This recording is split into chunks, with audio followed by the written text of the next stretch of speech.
দীপা একজন খুবই গুণী মেয়ে।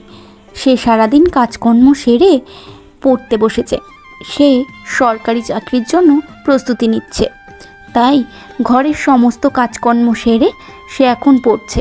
হঠাৎই তার শাশুড়ি তার ঘরে ঢুকে পড়ে। বৌমা, তুমি কি করছো এখন বর দুপুরবেলা? এসব পড়াশুনো, এই বিদ্যাপতি হওয়া একদম চলবে না। এসব আমার একদম পছন্দ না। মানছি তুমি সব কাজকর্ম করে রেখেছো, বিকেল হতে গেল, যাও উঠোনটা গোবর দিয়ে নিকো। তারপর সন্ধ্যার আগে যেন উঠোনটা গোবর দিয়ে নিকোনো হয়ে যায়। ঠিক আছে মা, যাচ্ছি। আপনি ঘরে গিয়ে বিশ্রাম নিন, আমি উঠোনটা ভালো করে গোবর দিয়ে নিকিয়ে নিচ্ছি।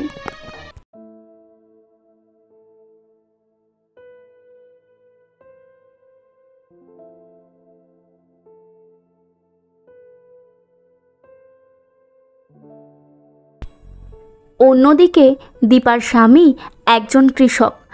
তার বাবার যে কয়েক শতক জমি আছে, সেই কয়েক শতক জমিতেই দীপার স্বামী চাষ করে টাকা উপার্জন করে। এইভাবেই তাদের দিন কেটে যায়। সেই আর্থিক দৈনন্দিন জীবন থেকে একটু সচ্ছলতার মুখ দেখবে বলেই দীপা পড়াশুনো করে স্বামীর পাশে দাঁড়াতে চায়। অন্যদিকে দীপার স্বামীও একজন খুব ভালো সরল মনের মানুষ। সে যেমন তার মাকে ভালোবাসে, তেমন স্ত্রীকেও সমান গুরুত্ব দেয়। উফ বৌমা, তুমি আবার এই চোতা নিয়ে বসেছো? তোমাকে না একদিন বারণ করেছি এইসব করবে না। ঘরের বউদের এসব একদম মানায় না, আর আমাদের গোষ্ঠীতে তো একদম চলেই না। তোমাকে যেটা বলছি তুমি সেটাই করবে। যাও এখন গিয়ে বাসন কটা মেজে ফেলো। তোমার বাসন মাজা আমার একদম পছন্দ হয়নি। তুমি যে বাসনগুলো মেজে রেখেছিলে, আমি সেগুলো আবার কলতলায় দিয়েছি, সেগুলো আবার মাজো। আর এইসব পড়ালেখা আর দিন দিন যেন আমার চোখের সামনে তোমাকে করতে না দেখি।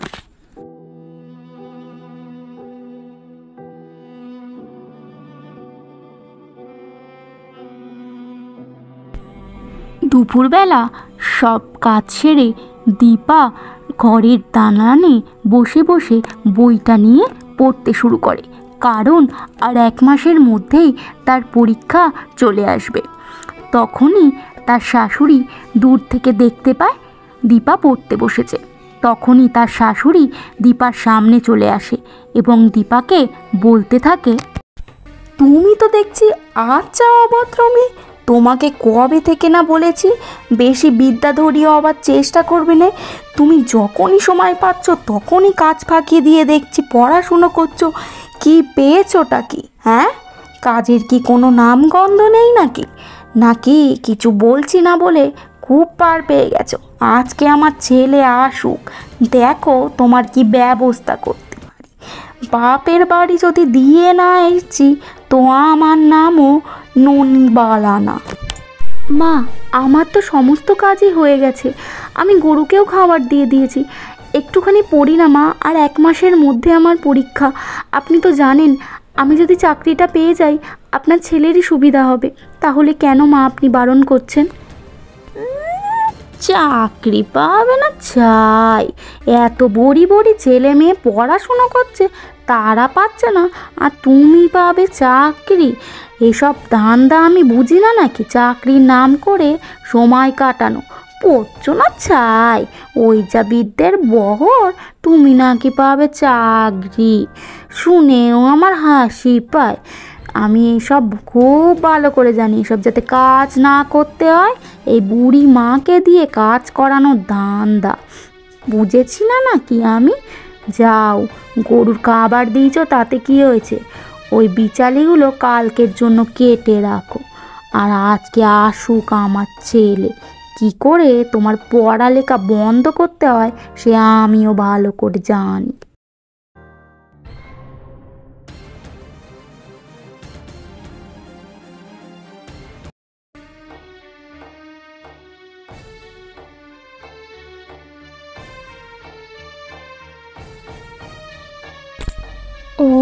বাপ তুমি এসো? তা শোনো বাপ, তোমার সাথে আমার একখান কথা আছে, খুবই জরুরি কথা। আমার কয়েকদিন ধরে বৌমার মতি গতি একদম পছন্দ হচ্ছে না। উনি নাকি চাকরি করে পড়াশুনো করবে। আমি ঢের বুঝতে পেরেছি এসব পড়াশুনোর নাম করে ও ফাঁকি মারতে চাইছে। এই বয়সে আমাকে কাজ করে মরতে হবে বাবা। তোমাকে আমি বলে দিলুম, তুমি বৌমাকে এক্ষুনি গিয়ে সাবধান করো, যাতে এসব পড়াশুনোর ভূত মাথা থেকে নামিয়ে ফেলে। না হলে কিন্তু আমার থেকে খারাপ কেউ হবে না, এই বলে দিলুম। মা, দীপা তো একটু পড়াশোনা করতে ভালোবাসে, তুমি তো জানো। ও ভালোই পড়াশোনায় ছিল। কাজের ফাঁকে যদি একটু পড়াশোনা, না হলে একটু গল্পের বই পড়ে পড়ুক, তাতে ক্ষতি কি মা? ও তো সমস্ত কাজকর্ম সেরে তারপরে একটুখানি বই হাতে নেয়, তাতে তো কোনো আমি খারাপ কিছু দেখছি না মা। বউয়ের শাদি শিকিরি না করে বউকে গিয়ে বোঝাও গে যাও, না হলে হয় ও থাকবে, না হলে আমি থাকবো এই বাড়িতে, এই বলে দিলুম। যাও গিয়ে এক্ষুনি বউকে বোঝাও।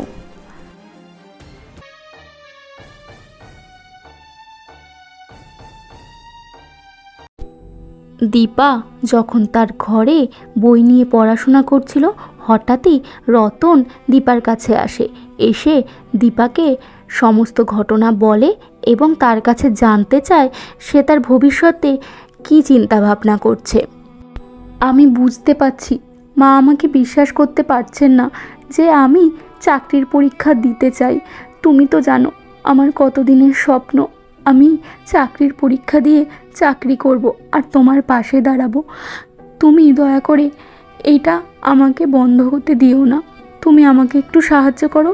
আমার পুরো বিশ্বাস আছে আমি চাকরিটা পাবই, শুধু তুমি একটু মাকে বোঝাও, আর কিচ্ছু চাই না। আমরাও তো চাই যে একটা সুন্দর সংসার তৈরি হোক, একটু সচ্ছল পরিবার তৈরি হোক। তুমি তো জানো বহুদিন ধরে আমি তোমার পাশে থাকতে চাই, তাই তোমাকে আমি অনুরোধ করব তুমি মাকে একটু বোঝাও। আহা দীপা, তুমি কাঁদছো কেন? আমি কি আর 5টা স্বামীর মতো তোমাকে কোনো কিছুতে আটকেছি?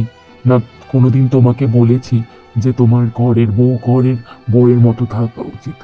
আমি জানি তুমি পড়াশোনায় ভালো, তুমি পড়তে ভালোবাসো, তাই তো আমি তুমি যা যা বই কিনে এনে দিতে বলেছো আমি কিনে এনে দিয়েছি। তাহলে তুমি না কেঁদে তুমি তো কয়েকদিন আগেই আমাকে বলতে পারতে যে তুমি পরীক্ষা দিতে চাও, আমি মায়ের সাথে আগেই কথা বলতাম। এই নিয়ে তুমি ভেবো না, আমি মায়ের সাথে কথা বলবো, আর তুমি মন দিয়ে পড়াশোনা করো। আর যেসব কাজ বাজ থাকবে আমি কিছুটা তোমাকে সাহায্য করে তারপরে মাঠে যাব। তুমি একদম ভেবো না, সামনে পরীক্ষা, মন দিয়ে পড়াশোনা করো। তোমাকে চাকরি পেতেই হবে, আর আমি জানি তুমি চাকরিটা পাবেই, সেটুকু বিশ্বাস আর ভরসা তোমার প্রতি আছে। যাই, আমি মাকে গিয়ে কথা বলি। তুমি কোনো কিছু চিন্তা ভাবনা করো না, শুধু মন দিয়ে পড়াশোনা করো।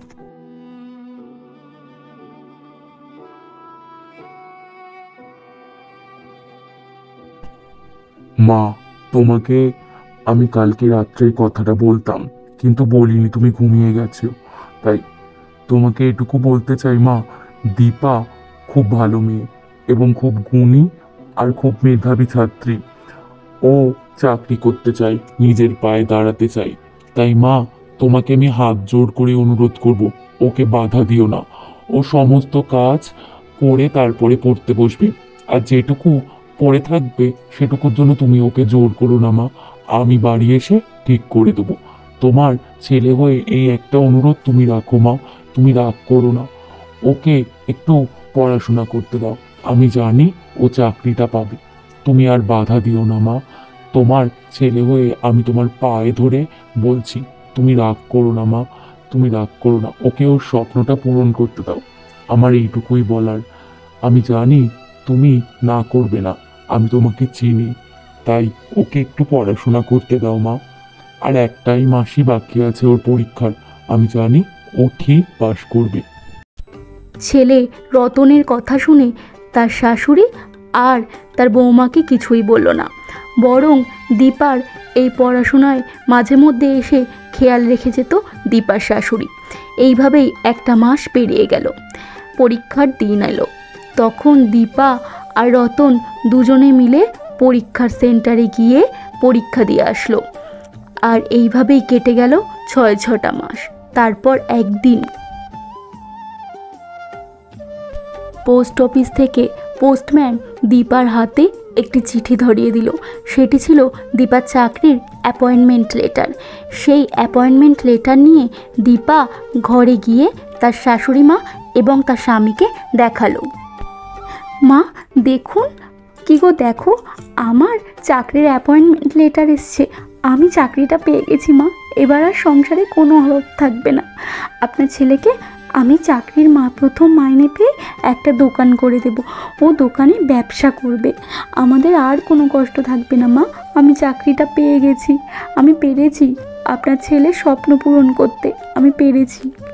খুব ভালো হয়েছে বৌমা, খুব ভালো হয়েছে চাকরিটা পেয়ে গেছো। আমি তোমাকে খুব ভুল বুঝেছিলাম, আমাকে ক্ষমা করে দিও মা, আমাকে ক্ষমা করে দিও। এবার মন দিয়ে চাকরি করো মা, মন দিয়ে চাকরি করো। না মা, আজকে এই খুশির দিনে কোনো ক্ষমা চাওয়াচাওয়ির কারণ নেই। আপনি না বুঝেই বলেছেন। আসলে আপনি তো বুঝতে পারেননি আমার স্বপ্নটা কি, আর আমিও আপনাকে কোনো দিনও বলিনি। তাই এই দোষ গুণ দুজনের মধ্যেই থাক। আর তাছাড়া এই পুরোটাই ঘটেছে আপনার ছেলের জন্য। আপনার ছেলের মতো স্বামী পেয়েছি বলেই আমি আমার স্বপ্ন পূরণ করতে পেরেছি। আমি ভগবানের কাছে কামনা করব এরকম স্বামী যেন প্রতিটা মেয়ে ঘরে ঘরে পায়, তাহলে তাদের স্বপ্ন গড়ে তুলতে কেউ বাধা হয়ে দাঁড়াবে না। আচ্ছা, হয়েছে, যা খোকা, গিয়ে মিষ্টি নিয়ে আয় আর পাঁঠার মাংস নিয়ে আসবি। এত সুন্দর একখান খবর, আমাদের তো পালনই করতেই হবে। এসো মা, এসো আমার কাছে এসে বসো।